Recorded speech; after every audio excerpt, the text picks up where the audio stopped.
Hello everyone, so welcome to another video.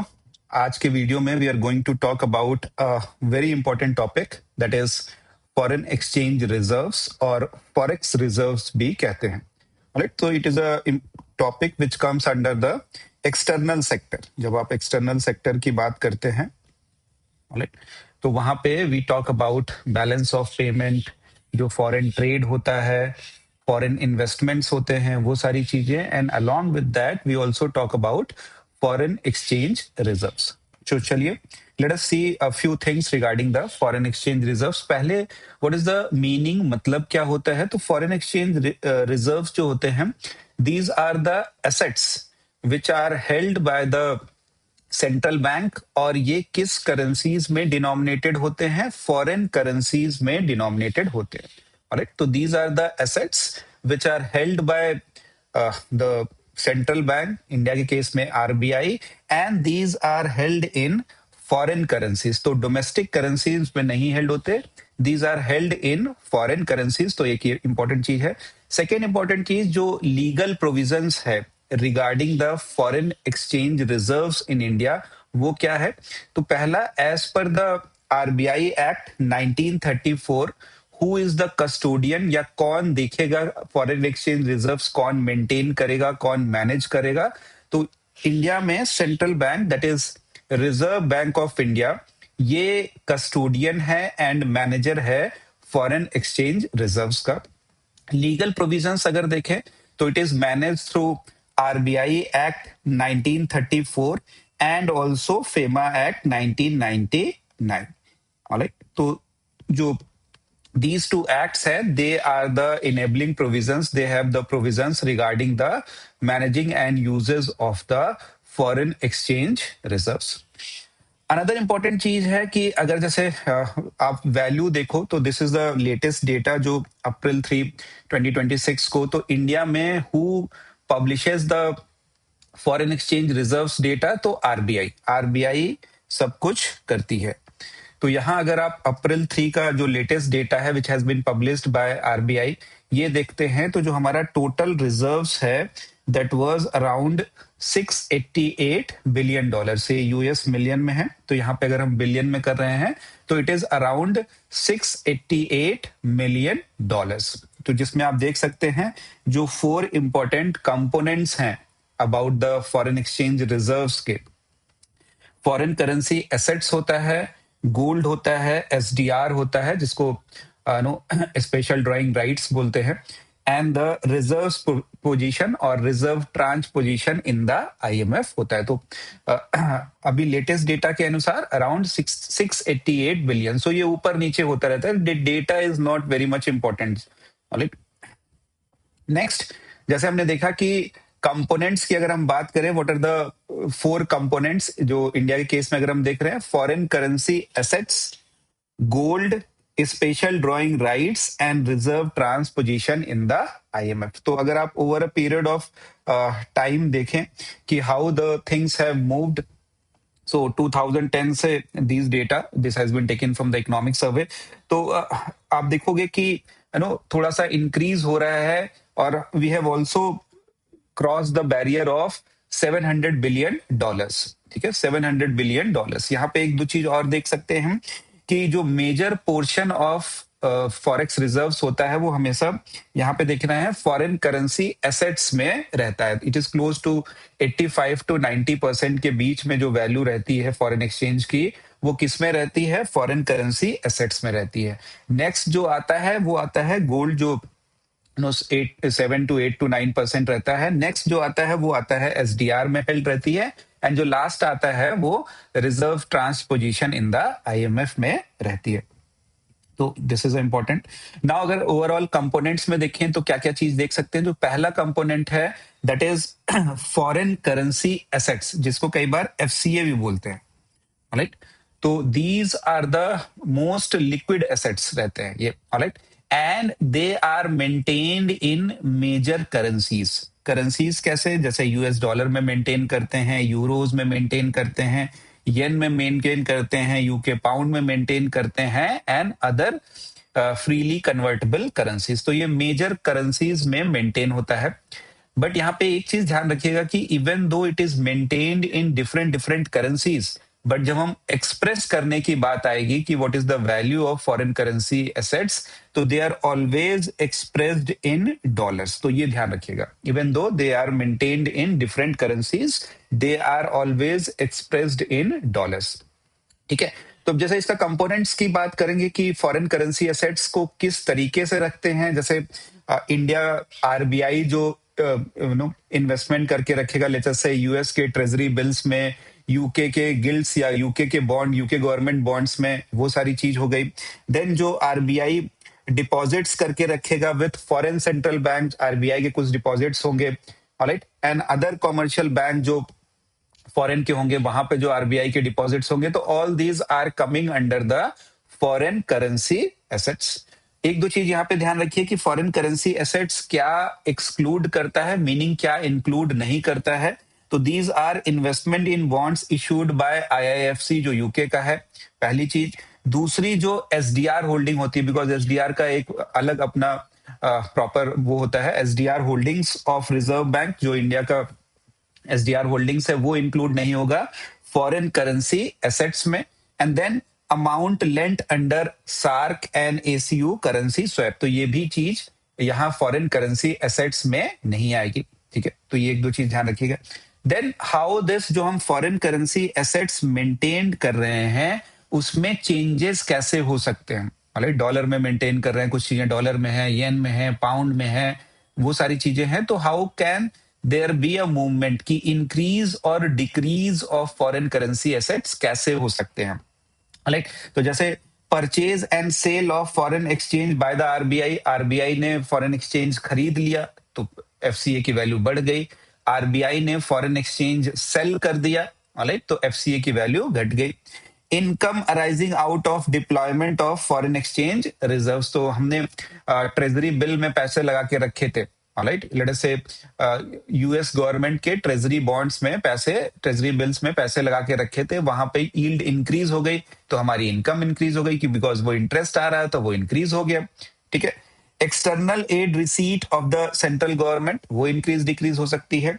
And changes on account of revaluation of assets, dollar में है, मान लीजिए dollar में है एंड डॉलर की वैल्यू स्ट्रेंथन हो रही है, तो वैल्यूएशन इफेक्ट के कारण एफसीए बढ़ जाएगा। सिमिलरली लेट अस से डॉलर नो वीक हो रहा है, तो वैल्यूएशन के कारण वैल्यूएशन लॉस हो जाएगा। सो ये सारी चीजों की वजह से we can have a movement in FCA. Movement in FCA का मतलब है इंक्रीज और decrease of foreign currency assets. Next, RBI is having a gold, physical gold maintain करती है, and that gold can be stored within India और that gold may be stored outside India. वो सारी जो physical gold रखती है RBI, they are included in the foreign exchange reserves. Then the special drawing rights and reserve transposition जो हमारा IMF में रहता है, राइट, तो जो हम एसडीआर की बात करते हैं, जो इंटरनेशनल एसेट्स है, करेंसी है IMF की, alright, which is allocated to the members who join the IMF। जो भी IMF के मेंबर्स होंगे उनको एक स्पेशल ड्राइंग राइट्स मिलता है, and accordingly they can get a loan from IMF का जो SDR अकाउंट होता है, तो that is also included in their. And यहाँ पे जो रिजर्व ट्रांसपोजिशन होती है किसी भी कंट्री की in the IMF, that is also included in the foreign exchange reserves. तो ये चार इंपॉर्टेंट हैं। एंड ऑलवेज रिमेंबर, जो सबसे मैक्सिमम अमाउंट होता है वो किस में मेंटेन होता है, फॉरेन करेंसी एसेट्स में मेंटेन होता है। And then we have gold, then we have SDR, and then we have reserve transposition. तो एक ये कंपोनेंट से रिलेटेड जो चीज है, ये एक थोड़ी सी ध्यान रखनी है। नेक्स्ट, क्यों, why does countries maintain no foreign exchange reserves, maintain करने का कारण क्या है। जो पहला चीज देख लीजिए कि maintaining currency stability, alright. For example, जैसे what is happening right now, if what is happening right now अगर आप उसको देखो, alright, so there is West Asia में क्राइसिस चल रही है, no Israel and USA has attacked on Iran, तो एक geopolitical no uncertainty crisis type से चल रही है वेस्ट एशिया में। तो इससे क्या हो रहा है कि exodus of dollars, late us से विद इन इंडिया, अगर ये हम इंडिया मान लें, तो there is outflow of dollars हो रहा है, ऑलराइट।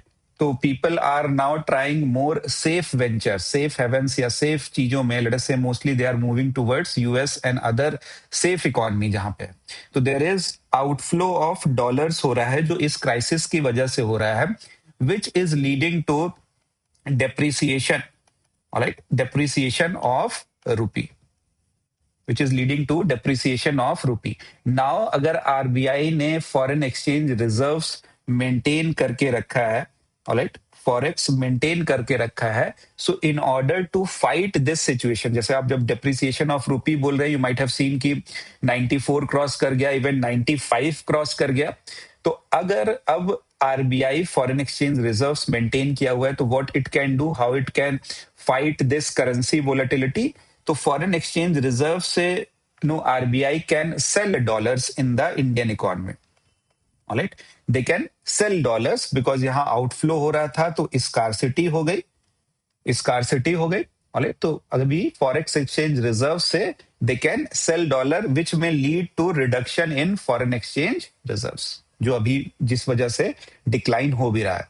तो this is how the currency volatility जो होती है उसको नो ओवरकम करने के लिए या करेंसी वैल्यू को स्टेबल रखने के लिए foreign exchange reserves are very significant, alright. Similarly जैसे on the other hand side, let us say अगर बहुत इनफ्लो ऑफ डॉलर्स हो गया, alright, there is huge inflow of dollars, तो इस केस में क्या हो जाएगा, अप्रिसिएशन ऑफ रुपी हो जाएगा, अप्रिसिएशन ऑफ रुपी हो जाएगा। For example $1 is equal to 80 rupees, then huge inflow of dollars, dollar की अवेलेबिलिटी बहुत ज्यादा है, तो $1 is equal to let us say 75 rupees हो गया, या 70 रुपीज हो गया, या 65 रुपीज हो गया। तो वी आर सेइंग कि अप्रिसिएशन ऑफ रुपी हो गया, जहां पे एक्सपोर्ट कॉम्पिटिटिवनेस फिर कम हो जाती है।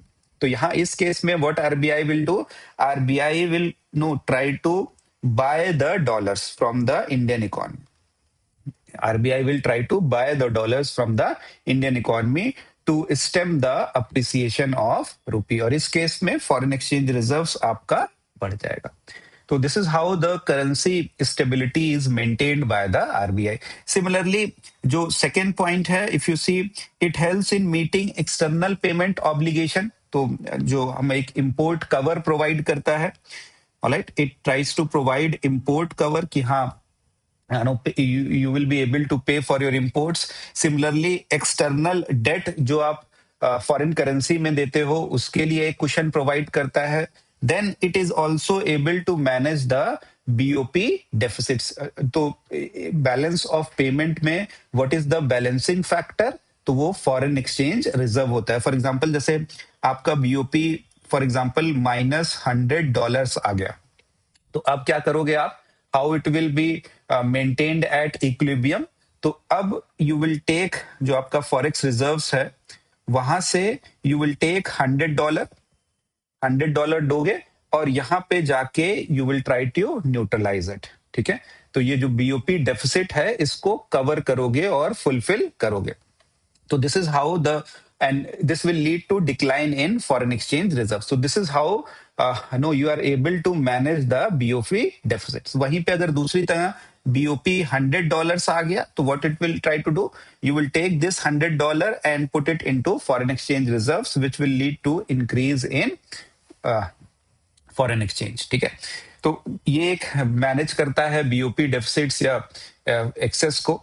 Then emergency liquidity in crisis situation, जो अभी आप देख भी सकते हो कि जियोपॉलिटिकल टेंशन हो गया है, पैंडेमिक के टाइम पे भी ये चीजें थी, तो it provides a kind of financial cushion during economic shocks, currency crisis, pandemics, geopolitical tension etcetera. Another thing which is there that जो एक्सटर्नल प्लेयर्स हैं, they will view that okay, since the country is having a huge foreign exchange reserves, तो ये एक macro economic stability provide करने में एक buffer अपने पास country ने रखा है। तो it will give a confidence to the foreign investors जो भी है, तो इट में lead to increase in FDI and FPI, because foreign investors are seeing that okay, the country is having a huge foreign exchange, और वो कोई भी emergency situation आएगी तो उसको स्टेम करने के लिए दे कैन यूटिलाइज इट। तो एक जो कॉन्फिडेंस होता है किसी भी इकोनॉमी में इन्वेस्ट करने के लिए, वो थोड़ा सा इंक्रीज हो जाएगा, and it will help in attracting FDI and FPI. ठीक है, तो एक ये इंपॉर्टेंट चीज है जब हम बात कर रहे हैं कि what are the some of the significance, क्यों कंट्री अपने फॉरेन एक्सचेंज रिजर्व्स रखती है अपने पास।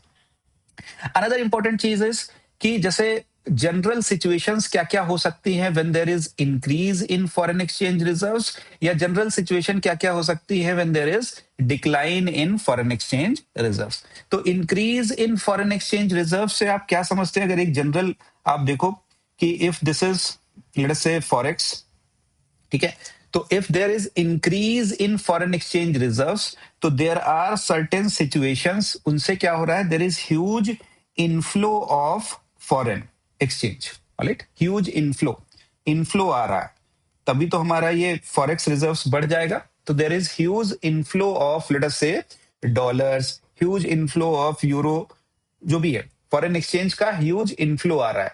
अब ये क्या क्या सिचुएशन हो सकता है जिसमें ह्यूज इनफ्लो आ रहा हो? तो there can be increase in FDI और एफपीआई, एफडीआई लिबरलाइजेशन हो रहा हो, लेट अस से है नो मैक्रो इकोनॉमिक स्टेबिलिटी हो कंट्री में, तो more and more foreign portfolio investors are investing in the country, तो ये एक चीज हो सकती है। सिमिलरली इंक्रीज इन एक्सपोर्ट्स हो रहा है तो there will be huge inflow of dollars, अगर आपका एक्सपोर्ट्स इंक्रीज हो रहा है। अनदर इंपॉर्टेंट थिंग इज अगर रेमिटेंसेस काफी आ रहे हैं, specially let us say from the Indian diaspora, there will be huge inflow of dollars, it may lead to increase in foreign exchange reserves. Favourable BOP है, BOP हमने देखा कि अगर बीओपी इज पॉजिटिव्स तो वो क्या करेंगे, फॉरेन एक्सचेंज रिजर्व्स में ले आएंगे, it may lead to increase in foreign exchange reserves. Similarly अगर आरबीआई का इंटरवेंशन हो रहा है to stop the rupee appreciation, तो वहां पे क्या करेगा कि डॉलर बाय कर लेगा, which will also lead to increase in foreign exchange reserves. And then there can be valuation gains कि हाँ डॉलर की नो डॉलर बहुत स्ट्रेंथन हो गया या गोल्ड की प्राइसेस बढ़ गई, तो ओवरऑल जो वैल्यूएशन इफेक्ट से जो गेन आ रहा है उसकी वजह से फॉरेन एक्सचेंज रिजर्व्स की वैल्यू इंक्रीज हो गई। तो these are some general value, यही यही कई चीजें हमेशा कुछ कुछ समय पे दिखती हैं आपको, बट ओवरऑल इन जनरल की जनरल सिचुएशंस क्या क्या हैं जिनकी वजह से you may observe a increase in foreign exchange reserve की value. Similarly, जो आप जनरल सिचुएशन देखो which may lead to decline or decrease in the value of foreign exchange reserves, alright? तो जैसे there is decrease in FDI and FPI, alright? There can be a political uncertainty या geopolitical tensions हो गए, तो you know everybody is moving towards safe country जहां पे हम डाल सके पैसा, लेट अस से यूएस एंड यूके, वो हो रहा है। देन इंक्रीज इन इंपोर्ट्स हो जा रहा है, जैसे अभी क्या हो रहा है कि अगर oil prices no has increase, so हमारी जो इंपोर्ट है वैल्यू है वो इंक्रीज हो गया, तो हमारा सा डॉलर आउटफ्लो हो रहा है। जैसे हमने यहां देखा कि डॉलर इनफ्लो हो रहा है, डिक्रीज की क्या वजह है कि देयर इज मोर आउटफ्लो, ज्यादा से ज्यादा आउटफ्लो जा रहा है अभी फॉरेन एक्सचेंज का। Then there can be a situation where there is decrease in remittances which is coming to the India, वो भी हो सकता है। BOP अगर डेफिसिट है, that it may lead to decline in foreign exchange reserves because वो $100 कहाँ से आएंगे, फॉरेन एक्सचेंज रिजर्व से आएंगे। सिमिलरली अगर आरबीआई इंटरवेंशन कर रही है रूपी डेप्रिसिएशन को फाइट करने के लिए, तो रूपी डेप्रिसिएशन फाइट करने के लिए क्या करेगी, RBI need to sell dollars, dollar scarcity हो गई है जिसकी वजह से रूपी इज डेप्रिसिएटिंग, उसको फाइट करने के लिए आरबीआई सेल करेगी डॉलर, और आरबीआई डॉलर कहाँ मेंटेन करके रखती है, अपने फॉरेन एक्सचेंज रिजर्व में मेंटेन करके रखती है। It will lead to decline in foreign exchange reserve and sometimes valuation loss की गोल्ड के प्राइसेस कम हो गए या डॉलर वीकेन हो गया या अदर ओवरऑल अदर करेंसीज भी वीकेन हो गई, तो इट में लीड टू वैल्यूएशन लॉस, और उसकी वजह से ओवरऑल जो वैल्यू है फॉरेन एक्सचेंज रिजर्व्स की इट में डिक्लाइन। तो ये थोड़ी सी चीजें ध्यान रखिए कि व्हाट सिचुएशन में lead to increase in foreign exchange reserves, what situation में lead to decline in foreign exchange reserves. So these are some of the important concepts which are related with the foreign exchange. Uh, I hope you have got certain value with this video, and I will see you in the next video. Thank you, everyone.